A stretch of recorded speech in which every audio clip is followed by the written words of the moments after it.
Good night, मैं बहुत थकी हूँ, सोने जा रही हूँ। तुम बात करने से बचना चाहती हो ना, लेकिन भूलो मत सेलिन, तुम सुबह इसी घर में उठोगी, मेरे साथ ऑफिस में भी होगी, वापस मेरे साथ ही घर पर आओगी। देखता हूँ कब तक बचोगी तुम इन सब से। किस बात से बचना है मुझे? मैंने ऐसा कुछ भी नहीं किया जिससे मुझे डरना चाहिए, और तुमसे तो मैं बिल्कुल भी नहीं डरूंगी। मुझे क्या पता, लेकिन ऐसा लग रहा है कुछ तो बात है। तो मुझे यकीन दिलाने की कोशिश कर रही हो कि तुम्हारा एक्स बॉयफ्रेंड तुम्हारे स्कूल का दोस्त था और उसे तुमने मुझसे एक नॉर्मल आदमी की तरह मिलवाया और फिर चुपके से उसके साथ डिनर पर चली गई। फिर जब पकड़ी गई तो सवालों से बचने के लिए अपने कमरे में भाग रही हो, है ना? ऐसा वैसे कुछ है तो नहीं, पर अब जब तुम्हें पता चली गया तो क्या ये जरूरी है कि मैं हर चीज तुम्हें बताती फिरूं? हाँ, बताना होगा। हाँ, कौन कह रहा है ये? मैंने कहा।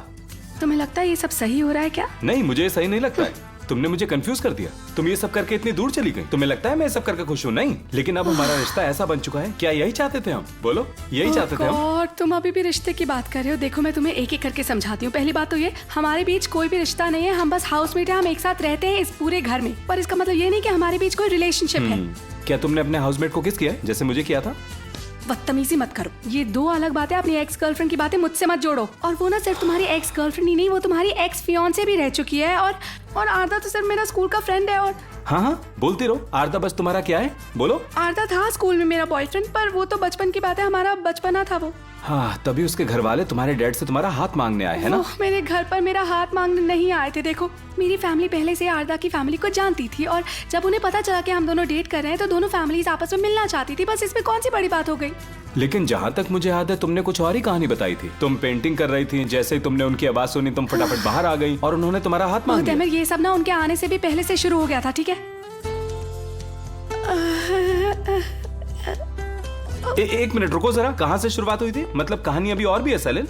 अच्छा तो बताओ, और कितने लड़के शादी के लिए तुम्हारे दरवाजे पर खड़े रहते थे? उस दिन हॉस्पिटल में तुमने कहा था कि तुम्हें सुनी सुनाई बातों से कोई भी फर्क नहीं पड़ता। अब देखो ना, देखो अब किसे फर्क पड़ रहा है? तुम्हें फर्क पड़ रहा है ना? चलो हाँ, फर्क पड़ता है। जब तुम मुझसे ये बातें कहती हो मुझे फर्क पड़ता है। हम घूम फिर कर उसी पॉइंट पर वापस आ गए। कैसा लगता है अब? कैसा लगेगा मैं भी बार बार एक ही सवाल पूछूं, तुम पर चिल्लाऊं, चिल्लाती रहूं? कैसा लगेगा तुम्हें? बोलो कैसा लगेगा? देखो सेलिन, आई एम सॉरी, मैंने कुछ ज्यादा ही ओवर रिएक्ट कर दिया था, लेकिन इसके लिए मैंने तुमसे पहले ही माफी मांग ली थी। पर तुम्हारी माफी अभी तक एक्सेप्ट नहीं हुई है, और माफी मांगने की जरूरत भी नहीं है। और आज के बाद मुझे किस करने की कोशिश मत करना। तुम किस करते हो, फिर घर छोड़ के चले जाते हो और उसके बाद सॉरी बोल देते हो, बात खत्म।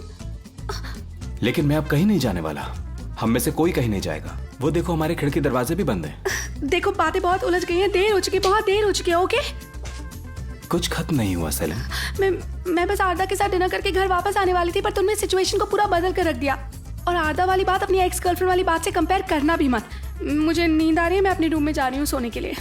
ठीक है, ऊपर जाओ और सो जाओ, अगर तुम्हें नींद आ जाए तो। मुझे क्यों नहीं नींद आएगी? मुझे बहुत अच्छे से नींद आएगी। अच्छा है, जाओ और बुरे सपने देखो, तब तुम होश में आओगी।